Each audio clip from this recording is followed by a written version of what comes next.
Hi, I'm Kathy Jensen, holistic nutritionist and founder of boostingmyimmunesystem.com. Today we're going to be talking about the 5 things that you probably don't know about food labels. A lot of my clients will bring samples of food labels to me to review with them and see if they're making good choices about their foods. Food manufacturers these days can be pretty sneaky when it comes to marketing foods to consumers and bending the rules a little bit in terms of what they're allowed to put on the labels and kind of trick consumers into believing that the food is more healthy than it actually is. So, getting right into it, the first thing that I always look at on the label is the serving size versus my portion. So if I pick up a food and I know that I'm going to eat a certain amount of it and I know that that's a good portion, and then I look at the serving size information on the label, and the portion is twice as big that I would eat, is twice as big as the information that's given on the label. I know that I have to double all of the information that's on the nutrition label. It can be misleading if you just pick up a box of food or are reading a label and it says, if you don't look at the serving size and it's only a very small portion of food, but you would easily eat double that, well, then you have to take that into consideration when you're looking at the rest of the information that follows. You can see in this example here that the food on the left has 1¼ cups of food for the same weight, so 30 grams, versus 3/4 cup of food in that 30 grams, and both have 110 calories. So the food product number 2 is more calorically dense, which sometimes can be a good thing. That can maybe mean that it's more satisfying, there's more fiber, it's heavier, kind of more bulky food. Whereas the product number 1 could be a more refined grain or something like that, like white bread, where you have more volume. It's bigger size-wise, but in fact, it's not very nutrient dense. So you want to think about that as well when you're looking at the nutrition values of food. Next on the label, we always want to look at the fat. And now fat is one of those things that in North America we are obsessed with eating lower fat and trying to eliminate all kinds of fats from our diet. But it's really important to know exactly what kinds of foods, what kind of fats we're eating in our diets. We don't want to eliminate the good fats. We need those fats to have good brain function, have our joints move freely, to reduce inflammation, that kind of thing. So knowing what you're looking for in the fat section is really important. You can see in the label on the left, it says that the total fat is 8 grams per 33 grams of these cookies. So actually, a good rule of thumb is that if a food has more than 20 grams of fat per 100 grams of food, then that's considered a high-fat food, and you probably want to think twice about eating a lot of it, if any. So actually, in this case, these cookies would be considered a high-fat food. Because the serving size listed on the label is quite small, you don't really notice that it's actually a high-fat food. So that's a little bit of a trick there. Next on the label, if we talk about saturated fat, we know that we don't want to have too much of this in our diet as well. But given what we just discovered about the total fat, we can kind of skip past that, knowing already that we have a high fat food here on our hands. The trans fats are the ones that I really want to talk about because I think that they can be really misleading. Manufacturers can really mislead consumers here on this one. Trans fats are the fats that really promote inflammation. They can cause atherosclerosis and potentially cardiovascular problems, that kind of thing. And you can see on this label here that they're saying that this is a trans fat free food, which food manufacturers are allowed to say if the food has less than 0.5 grams of trans fats in it. But if you look a little bit farther down into the ingredients section, you can see that there's a partially hydrogenated component. So this one has partially hydrogenated soybean oil. Anytime you see that partially hydrogenated in the ingredients list, you know for sure that the food has trans fats in it. So in this case, they're calling it a trans fat free food when in fact it isn't, because there's that little glitch, I guess, in the rules and regulations. So another thing to be really, really aware of, you have to not just look at the nutrition label, but also read the ingredients. The label on the right is a health food, lean dinner kind of product, and so we can take a look at the fat section of this one as well. This one says it has 5 grams of fat. The total serving size for this was about 300 grams. So we know that this is a low-fat food. There's trans fats of 0.1 gram there. So immediately I think to myself, well, they've been transparent about how many trans fats are actually in their food, which is a good thing. So I trust that value a little bit more. Then we move on to polyunsaturated and monounsaturated fats, both of which are the healthier versions of fat. So we like to see those there. Because the good fats have been broken out on this label, I feel that it might mislead consumers a little bit into thinking that, oh, this is a health food because it has healthier fats in it. Yes, that's true on some level, but it also is still a little bit misleading if you look at the omega-6 and the omega-3 values.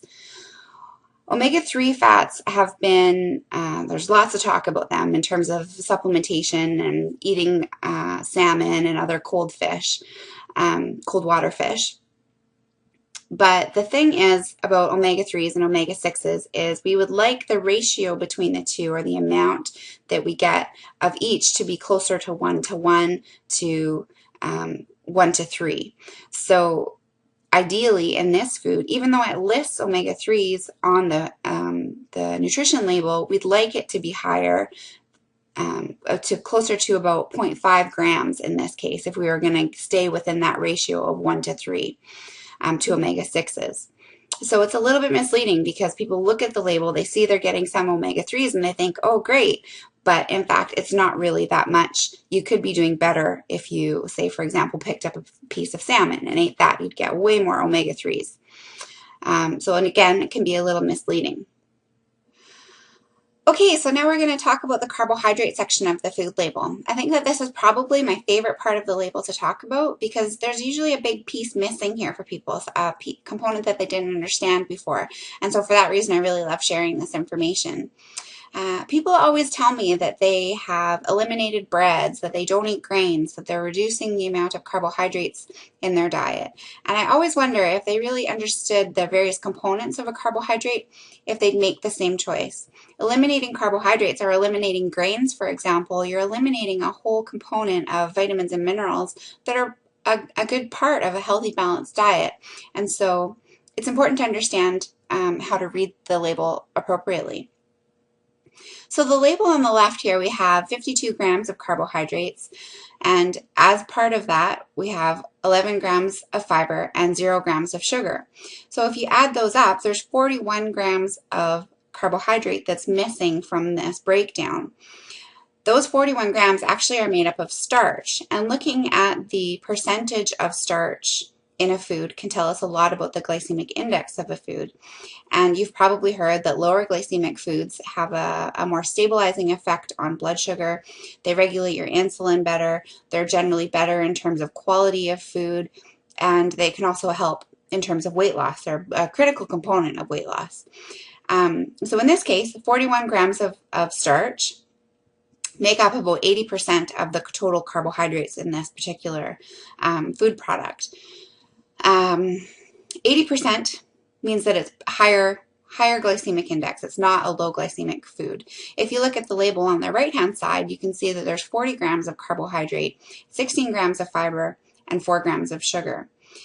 Another important component here is the sugar, which we'll talk about in just a moment. But in the meantime, you can see that the fiber and sugar together make up 20 grams. And so on the lentils, 20 grams out of 40 are starches. And that makes it about 50%. 50% of the total carbohydrates go to starch, in which case lentils are an extremely low glycemic food. So we want to aim for that kind of ratio when we're picking a carbohydrate. The food on the left actually has white rice in it. It's, again, kind of a lean cuisine type meal. It's not lean cuisine, but so you can see that we want to aim for our starches to be more in the 50% range of total carbohydrates. I was talking about sugars there briefly. You can see that the lentils actually have 4 grams of sugar. These are naturally occurring sugars. It's not an added sugar. The product on the left has 0 grams of sugar, which just means that there's no added sugar in this particular case. So again, it's important to read the label completely and make sure make sure that there's no added sugars when you're reading through that part. And then last but not least, I wanted to talk a little bit about fiber. There's 11 grams of fiber in this product on the left, and it's broken out into soluble and insoluble fiber. I actually really love this part of this particular label. It gives you a lot of information. 11 grams, they say, is 44% of your recommended daily intake for fiber, which is not bad. That's basing the calculation on the fact that they're recommending 25 grams of fiber per day. Now, I think that that's probably the bare minimum. Unfortunately, most people only get about 15 grams of fiber in their diet on a day-to-day basis, but I believe we should be aiming for closer to 35 grams of fiber in our diet on a daily basis. So 11 grams of fiber in that case would be closer to about 30% of your recommended daily value. Soluble and insoluble fiber, that's another piece that's important to understand. Soluble fiber, just like it sounds, is the fiber that absorbs water. So as you eat it, it goes into your stomach, it's absorbing moisture, and as it goes into your small intestine, then that bulks up, and that bulking is what sends a signal to your brain to tell you that you're full, you're satisfied, you don't need to eat anything else. So having foods that are rich in soluble fiber is really important, again, in terms of appetite and weight. Insoluble fiber is also really important, but in a bit of a different way.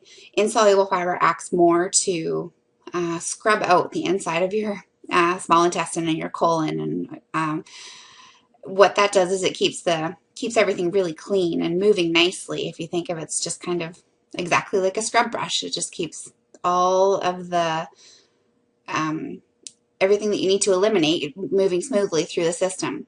That helps prevent things like colon cancer and diverticulitis, all of those bowel health issues that we want to avoid completely. So having lots of fiber, again, 35 grams of fiber in your day-to-day diet is critical. So I hope that that was helpful.